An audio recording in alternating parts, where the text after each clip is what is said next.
He noted, he spoke, democracy started in Igbo land. The very first written constitution on this planet was written by the Igbo people, and the very first democracy that permitted women leaders was in Igbo land. I'm proud to have worked with the Igbo people, Bruce Delville, an American lawyer. Ladies and gentlemen, most people in the world do not know what I just read. And most people would wave it away casually. A lot of Igbos would accept that this is the fact now. Now, a lot of Igbos will accept that the Igbo people, we are the very first people in the world to practice democracy, full democracy, participatory democracy, because for 25 years, non-stop, I have done nothing, very little, beside document and explain Igbo culture. I have written 20 books because of this information I've shared. A lot of Igbo people would today believe what you just heard, that the Igbo people, we are the very first people in the world to practice democracy. We are not talking about representative democracy, where societies organize a few persons to talk for them. We are talking about where everybody gathers together and contributes to how their lives will be organized. The Igbos practiced it. We grew up learning about the Greeks. Yeah, Hellas. That's an ancient name for Greece. They did some good things, but their democracy was not as deep as the Igbo democracy. Their democracy was for the rich, the upper classes. Greece, ancient Greece, was a slave society. But trundle down west to Africa, to West Africa, to that small piece of land in the south of Nigeria today, in the south of the modern country called Nigeria. To that area we call Igbo land. The relics, the structures, everything is still there, running parallel with Nigerian customs and Nigerian laws. Nigeria has its own traditions, the Igbos have their own traditions, and I am telling you that the Igbo traditions will show you the kind of democracy that the world is yet to get to. I still don't see any democracy in the world that is close to what you find in the Igbo democracy, where everybody has a voice and everybody is empowered to actually participate. How is everybody empowered? Everybody gets a share of the land. The entire land of Igbo land traditionally is allotted to every Igbo, male or female. You know, once people are empowered, they can speak. What I'm talking to you about is what you find in the Igbo tradition. But you need to look to see.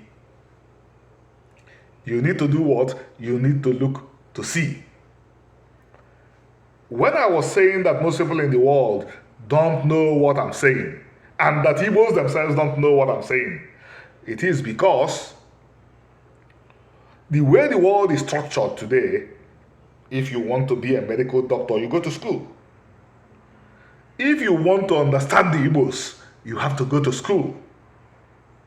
And unfortunately, the Igbos lost control of their education when the British overthrew them. And the schools the British used to replace the institutions that educated Igbos, of course, would not teach Igbos, you produce the best democracy in the world. What they were likely to teach Igbos was, you did very horrible things. That was why we have generations that grew up running down Igbo culture. That's why we have such a generation or generations.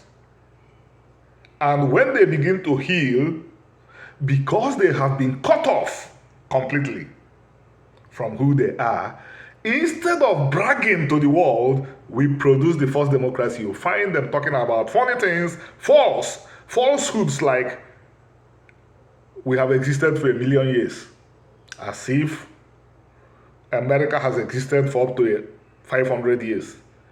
I mean, this giant that I'm living in, this exceptional country called the United States, this extremely strong country called the United States is barely 400 years or less. But when you have lost virtually everything, fantasies could become your realities and your source of happiness.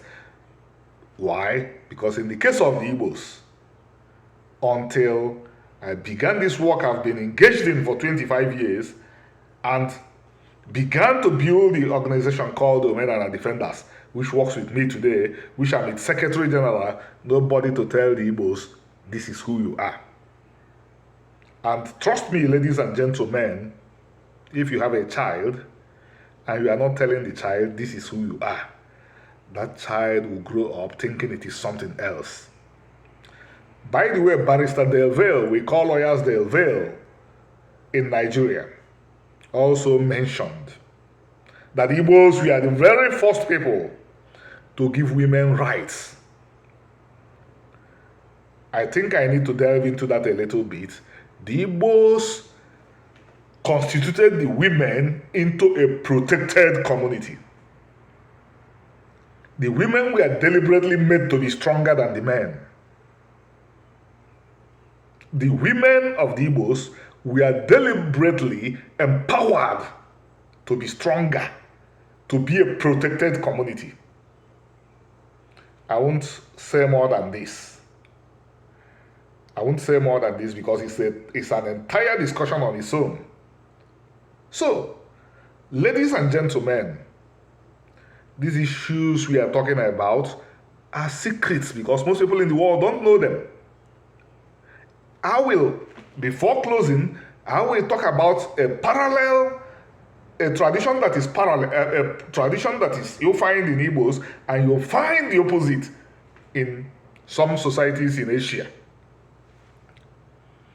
In India, you have some people called the untouchables. Religion of India, Hinduism, gave them that status. The Igbo religion gave some people the status of Osu. Unfortunately, again, the Igbos don't know the history of the Osu, don't know the experiences of the Osu. I will tell you now.